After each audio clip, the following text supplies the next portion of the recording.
మండలం వేలూరులో ఈ ఘటన చోటు చేసుకుంది. 4 లక్షలు కడితే ప్రతి నెల 15,000 ఇస్తామంటూ నమ్మించారు ఆ క్యూనెట్ ఆర్గనైజేషన్ నడిపేవాళ్ళు. అప్పు చేసి 4 లక్షలు కట్టాడు యువకుడు హరికృష్ణ. చైన్ సిస్టంతో మరొకరితో 4 లక్షలు కట్టిస్తేనే 15,000 వస్తాయంటూ ఆ సంస్థ చెప్పింది. దీంతో మనస్తాపానికి చెందిన హరికృష్ణ తన ఇంట్లోనే ప్రాణాలు తీసుకుని ఆత్మహత్య చేసుకున్నాడు. తనను క్యూనెట్ సంస్థ మోసం చేసిందంటూ ఆ లేఖలో రాశాడు. గతంలో కూడా ఆన్లైన్ బెట్టింగ్లో 18 లక్షల వరకు హరికృష్ణ నష్టపోయినట్లుగా తెలుస్తోంది. ఈ ఘటన ఇప్పుడు సంచలనంగా మారింది. చాలా రోజులుగా ఈ క్యూనెట్ కానీ లేదంటే చైన్ మార్కెటింగ్ సిస్టమ్కి సంబంధించి వరుసగా కేసులు నమోదవుతూ ఉండడం, ఇది ఒక ప్రొహిబిటెడ్ సిస్టమ్. ఒక మాటలో చెప్పాలంటే మన వ్యవస్థలో దీనికి తావు లేదు. ఒకప్పుడు ఈ చైన్ మార్కెటింగ్ సిస్టమ్ ద్వారా భారీ ఎత్తున మోసాలు జరిగాయి. ఎంతోమంది డబ్బులు పోగొట్టుకున్నారు. చదువుకుంటున్న విద్యార్థులను, చదువైపోయి ఉద్యోగాలు లేని వాళ్ళను, ఇన్ఫ్యాక్ట్ చాలామంది ఉద్యోగాలు చేసేవాళ్ళు కూడా ఇలాంటి చైన్ మార్కెటింగ్ సిస్టానికి సంబంధించి ఏవో క్లాసెస్ కానీ పిలిచి, తెలిసిన వాళ్ళు పిలుస్తారు, ఫ్రెండ్స్ పిలుస్తారు, అక్కడికి వెళ్ళడం, అక్కడ ఆల్రెడీ చేస్తున్న వాళ్ళు తమకు లక్షలు వస్తున్నట్లుగా, లేదంటే పెద్ద పెద్ద కార్లు సంపాదించుకున్నట్లుగా, విదేశాలకు ట్రిప్పులు వెళ్ళొచ్చినట్లుగా, వీటి వల్లనే కేవలం ఈ క్యూనెట్ లాంటివో లేదంటే ఈ చైన్ మార్కెటింగ్ సిస్టంలో పనిచేయడం వల్ల తమ జీవితాలు అతి తక్కువ రోజుల్లోనే అద్భుతంగా మారిపోయినట్లుగా, లక్షాధికారులు కోటీశ్వరులు అయిపోయినట్లుగా బిల్డప్ ఇచ్చి వాళ్ళని మభ్యపెట్టి మోసం చేసి చివరికి వాళ్ళతో డబ్బులు కట్టించుకొని, ఇదిగో ఇలాగే 4 లక్షలు కడితే నెలకు 15,000 ఇస్తాం, నెలకు 20,000 ఇస్తామని చెప్పి, ఎంతమందిని జాయిన్ చేస్తే అన్ని డబ్బులు వస్తాయి అని చెప్పి చివరికి ప్రాక్టికల్గా అది వర్కౌట్ అవ్వక, అలా నిజంగా డబ్బులు రాక అనేక మంది డబ్బులు పోగొట్టుకొని చివరికి కేసులు అయ్యి, ఎన్నో కేసులు, కొన్ని వందల వేల కేసులు నమోదయ్యాయి ఈ సిస్టమ్కి సంబంధించి. ప్రభుత్వాలు సైతం వీటి మీద ఆంక్షలు విధించాయి. చైన్ మార్కెటింగ్ సిస్టమ్ని ఎవరైనా సరే ప్రమోట్ చేసినా, ఇలాంటి క్యూనెట్ లాంటివి ఎవరైనా ప్రమోట్ చేసినా ఖచ్చితంగా చర్యలు తీసుకుంటాం అంటూ ఇప్పటికే ఆంక్షలు విధించడం జరిగింది. కానీ ఇంకా ఇలాంటివి జరుగుతూనే ఉన్నాయి. ఎక్కడో ఒక చోట ఇదిగో ఇలా హరికృష్ణ లాంటి వాళ్ళు ఎక్కడో ఒక చోట మోసపోతూనే ఉన్నారు, ప్రాణాలు పోగొట్టుకుంటూనే ఉన్నారు. ఇప్పటికైనా తెలుసుకోండి, ఇప్పటికైనా మారండి. అత్యాశకు పోయి, షార్ట్ కట్స్కు పోయి, ఓవైపు గతంలో 18 లక్షల రూపాయలు హరికృష్ణ నష్టపోయాడు బెట్టింగ్లో, ఇప్పుడు మళ్ళీ నష్టపోయాడు.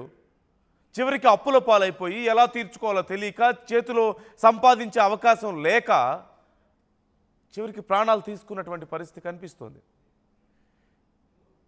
ఇంకా ఇలాంటి పరిస్థితుల్లో ఉన్నారంటే ఖచ్చితంగా అవగాహన లోపమే.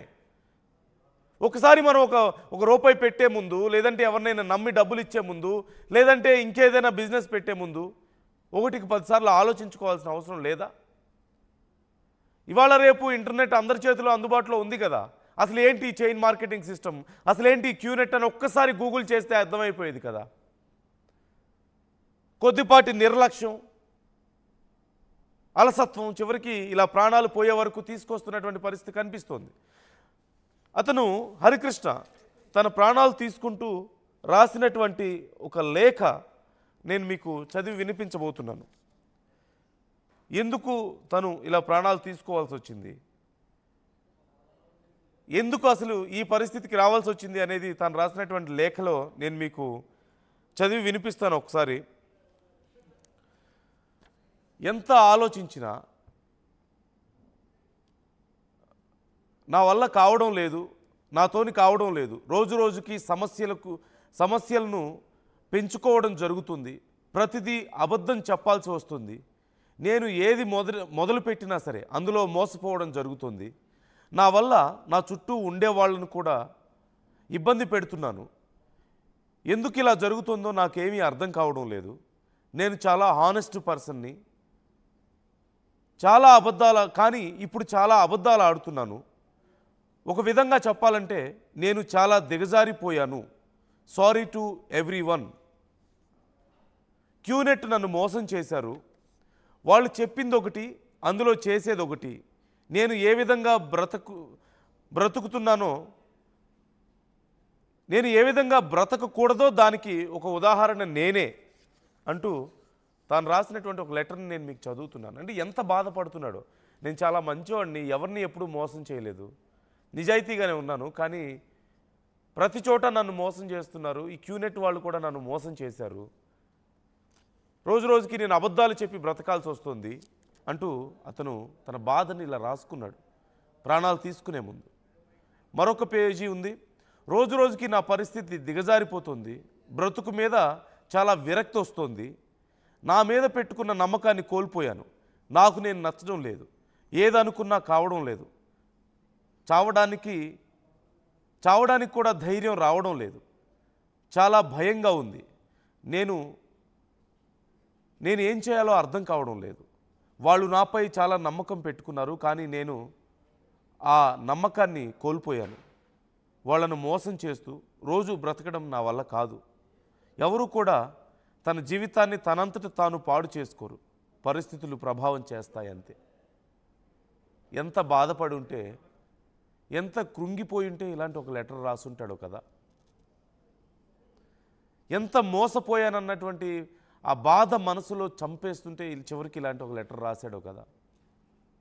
ఇది కేవలం ఒక్క హరికృష్ణనే కాదు, గతంలో ఎంతోమంది ఇలా ప్రాణాలు తీసుకున్న వాళ్ళు, చివరికి ఆస్తులు అమ్ముకొని రోడ్డున పడ్డవాళ్ళు, కుటుంబాలు రోడ్డున పడ్డాయి, ఎన్నో జరిగాయి ఇలాంటి ఘటనలు. ఊళ్ళు వదిలి పారిపోయిన వాళ్ళు కొంతమంది ఉన్నారు. ఇంకా ఇంకా ఇంకా ఇలాంటివి నమ్మి చివరికి ఇదిగో ఇలాంటి పరిస్థితికి దిగజారిపోతున్నారు చాలామంది. ఇప్పటికైనా మేలుకోండి, ఇప్పటికైనా జాగ్రత్త పడండి. ప్రభుత్వాలు కూడా ఇలాంటి విషయాల్లో జాగ్రత్తలు వహించాలి. ఇలాంటి ఒక్క విషయం బయటకు వస్తే మళ్ళీ జల్లెడ పట్టాలి మొత్తం. వద్దన్న తర్వాత ఎవరు ఇలాంటి బిజినెస్లు చేస్తున్నారు, ఎవరు ఇలాంటి మోసాలు చేస్తున్నారని తెలుసుకోవాలి, వాళ్ళ మీద కఠిన చర్యలు తీసుకోవాలి. ఇప్పుడు ఈ హరికృష్ణ కుటుంబానికి ఆ సంస్థ ఏదైతే ఆ క్యూనెట్ సంస్థ ఉందో వాళ్ళతో డబ్బులు ఇప్పించాలి, ఖచ్చితంగా నష్టపరిహారం చెల్లించాలి. పోగొట్టుకుంది 4 లక్షలు 6 లక్షలు అయితే మరి కేవలం డబ్బులు కాదు కదా, ఇక్కడ అతని ప్రాణం, అతని నమ్మకం పోయింది, అతని ప్రాణం పోయింది చివరికి. మహేష్ జాయిన్ అవుతున్నారు, మా ప్రతినిధి మహేష్తో మాట్లాడదాం. అసలు ఇంకా డీటెయిల్స్ ఏంటి, అసలు ఆ క్యూనెట్ ఎవరు నడుపుతున్నారు ఏంటి అనే వివరాలు తెలుసుకుందాం. మహేష్, గతంలో ఎన్నోసార్లు ఇలాంటి కేసులు నమోదవడం మనం చూసాం కదా, చాలాసార్లు ప్రభుత్వాలు చెప్పాయి, అధికారులు చెప్పారు జాగ్రత్తగా తీసుకోండి, ఇలాంటి విషయాల్లో మోసం ఇదంతా, ఎవరు పెట్టుబడి పెట్టొద్దు అని. కానీ ఇప్పుడు హరికృష్ణ ఉదంతాన్ని మనం చూస్తున్నాం, ఇంకా ఇలాంటివి అనేకం జరుగుతున్నా బయటికి రాని పరిస్థితుంది.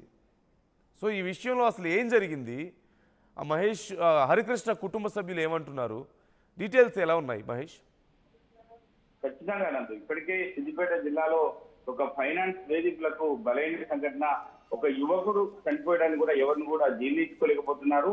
ఎందుకంటే సిద్దిపేట జిల్లా వర్గల్ మండలం వేదుల్లో ఈ ఘటన చోటు చేసుకుంది. గురువారం రాత్రి జరిగిన ఈ సంఘటన వెలుగులోకి రాగానే అందరూ కూడా బిత్తరపోతున్నారు. ఎందుకంటే ఎక్కడో ఒక చోట మల్టీ లెవెల్ మార్కెటింగ్ లో యువకులందరూ కూడా బలైతున్నారు. ఇటువంటి ఒక ఆశకు పోయి చాలా మంది ఇబ్బందిని గురవుతున్నారు, ప్రాణాలు తీసుకుంటున్న పరిస్థితి మనం చూస్తున్నాం. దీనికి సంబంధించి 4 లక్షలు కడితే ప్రతి నెల 15,000 వస్తాయని నమ్మించి యూనిట్ సంస్థ కూడా ఈ యొక్క యువకుని మోసం చేసిన పరిస్థితి ఉంది. దీనికి సంబంధించి చూస్తున్నట్లయితే చైన్ సిస్టమ్ తో మరొకరితో 4 లక్షలు కట్టిస్తే 15,000 వస్తాయని సంస్థ చెప్పడంతో, మభ్యపెట్టడంతో యువకులు నమ్ముతున్నారు. దీనికి సంబంధించి మనస్తాపాలకు గురిచిన హరికృష్ణ ఇప్పటికే చాలా ఇబ్బందులకు గురి చేస్తున్నారు. దీనికి సంబంధించి చూస్తున్నట్టయితే యువకులు ఎక్కడైతే ఉన్నారో ఇటువంటి మోసాలకు ఎక్కడో ఒక చోట బలైతున్న సంఘటన మనం చూస్తున్నాం. అదేవిధంగా గతంలోనూ ఆన్లైన్ బెట్టింగ్ లో 18 లక్షల వరకు నష్టపోయిన హరికృష్ణ ఏదో ఒక రోజు నాకు మంచి రోజు వస్తుందని చెప్పి ప్రధానంగా నమ్మినటువంటి హరికృష్ణకు ఒక ఆత్మహత్య శరణ్యం అని చెప్పి 2 లెటర్లు కూడా, ఒక 2 పేజీల లెటర్లు కూడా రాసిన పరిస్థితి మనం చూస్తున్నాం. అంటే ఏది ఏమైనప్పటికీ జిల్లాలో ఈ ఉమ్మడి జిల్లా వ్యాప్తంగా ఇటు సిద్దిపేట జిల్లా కావచ్చు, ఇటు సంగారెడ్డి జిల్లా కావచ్చు, మెదక్ జిల్లా కావచ్చు, ఎక్కడ చూసినా యువకులు ఇటువంటి ఒక సంస్థల వల్ల మోసపోతున్నారని చెప్పి మనం ప్రధానంగా చెప్పుకోవచ్చు. ఎందుకంటే కడుపు పోతా అని చెప్పుకోవచ్చు. అంటే తల్లిదండ్రులకు సంబంధించి చూసుకున్నట్టయితే ఇటువంటి బలైన సంఘటనలు తల్లిదండ్రులకు తెలియకుండా ఏదో ఒక ఆశకు వెళ్ళిన సందర్భాలను బట్టి వారు ఏదో ఒక లాభం వస్తుందని చెప్పి ఉద్దేశం కొద్దీ ముందుకు వస్తున్నారు. అంటే వారు తక్కువ సమయంలో ఎక్కువ డబ్బులు సంపాదించాలనే ఉద్దేశం కొద్దీ యువకులు మోసపోతున్నారు. ఇటువంటి వాటిపై సంబంధించిన జిల్లా పోలీస్ అధికారులు కూడా అవేర్నెస్ ప్రోగ్రామ్ చేస్తున్నా కూడా యువకులు పట్టించుకోకుండా ఇటువంటి ఒక ఆన్లైన్ మోసాలకు బలవుతున్న సంఘటన అయితే మనం చూస్తున్నాం నందు. Right thank you Mahesh, thanks for the details. ఈ ఘటనకు సంబంధించి విచారణ జరగాలి. ఆ క్యూనెట్ సంస్థ ఏదైతే ఉందో వాళ్ళని ఖచ్చితంగా వాళ్ళ మీద చర్యలు తీసుకోవాలి. వీటన్నిటిని ఎప్పుడో బ్యాన్ చేశారు, ఎప్పుడో రిస్ట్రిక్షన్స్ పెట్టారు. ఎవరు కూడా ఇలాంటివి నమ్మొద్దు, ఈ చైన్ మార్కెటింగ్ సిస్టమ్ మీద ఆధారపడి వాటిని నమ్మి డబ్బులు ఇన్వెస్ట్ చేయొద్దు అని చెప్పి చాలా సందర్భాల్లో చెప్పారు. ఇకనైనా తెలుసుకోండి, ఎక్కడైనా ఇన్వెస్ట్ చేసే ముందు ఒక్కసారి 1కి 10 సార్లు ఆలోచించండి. ఇలా ఇన్వెస్ట్ చేసి మోసపోతున్న వాళ్ళు, నష్టపోతున్న వాళ్ళు అనేక మంది ఉన్నారు. చివరికి వాళ్ళ జీవితాలని కోల్పోతున్నటువంటి పరిస్థితి ఉంది. మీరే కాదు, మీకు